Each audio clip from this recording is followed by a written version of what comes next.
I learned to hate, and I mean, I don't use hate lightly. Hate with God with a passion. My mom would, force me to go to church on Wednesday nights and Sundays, and I just hated it. I hated it because it was another area that my mom controlled me in.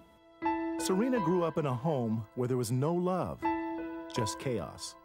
My earliest memories in my home life were of my family and of my mom and dad just fighting.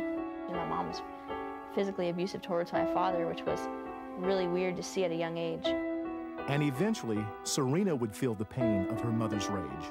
My mom was schizophrenic, crazy, telling me about God one day, beating me the next, but then tell me at night that she loved me and God loved me, and I'm like, oh, I don't even want your God, Just really had a weird sense of my weird understanding of love, from a really young age. I was kind of like,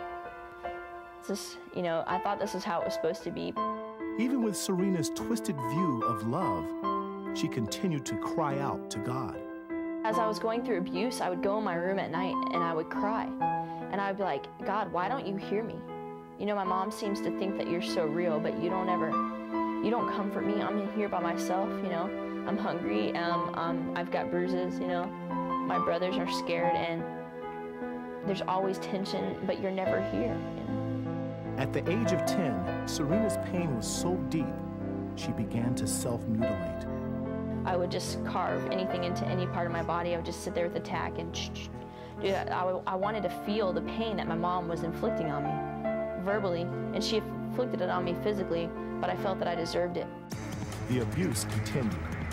With no relief in sight, Serena began to rebel.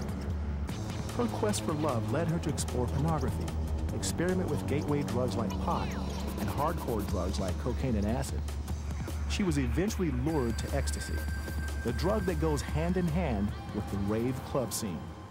Everyone there was underage, it seemed like, and it seemed like everyone there was just together, that no one cared if you were fat, little, big. It just seemed like this big acceptance. And I was like, yeah, this is awesome.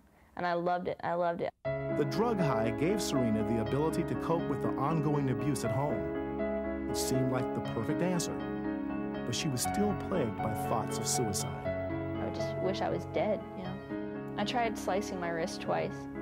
I tried overdosing on drugs once. I tried hanging myself. The rope broke. Serena overdosed on heroin and fell into a coma. When she awoke, she realized she needed help. If you're 15, you've overdosed on heroin, what left can you do? That was kind of, I was thinking that, I'm 15, I'm gonna be 16 next month, what's left for me? And so I was thinking, man, I need help. This is going nowhere. Serena reluctantly agreed to go to the House of Hope, a Christian ministry dedicated to turning the troubled lives of teens around for God's plan and purpose. Founder, Sarah Trollinger. Serena was one of those hopeless young ladies that was visiting the rave clubs and just everybody giving up on her.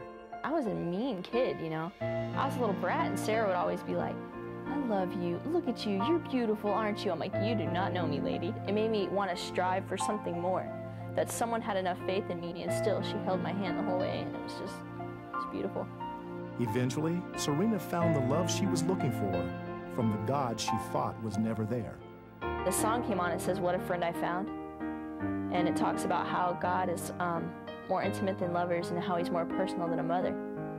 And it just hit me that everything that I had built up in my life, everything that I had held to, like my boyfriends, my hate towards my mom, everything, that God wanted to be that. God wanted to be my mom. God wanted to be that love that I was trying to fill.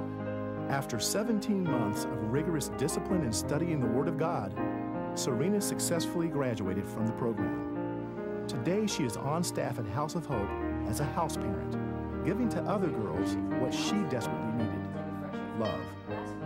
If you can speak into their lives or heal something that's been wounded before, that makes everything worthwhile.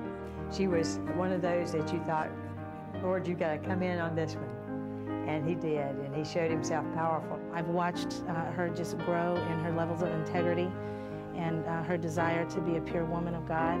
And since she's come back to House of Hope, I'm seeing that even more. I thank God every day for my salvation. When I think of all the stuff that I've done in my life, all the retarded things that I've done, and that God just was like, I already knew that. You're saved. You're forgiven. He says all these things to me. I'm just like, wow.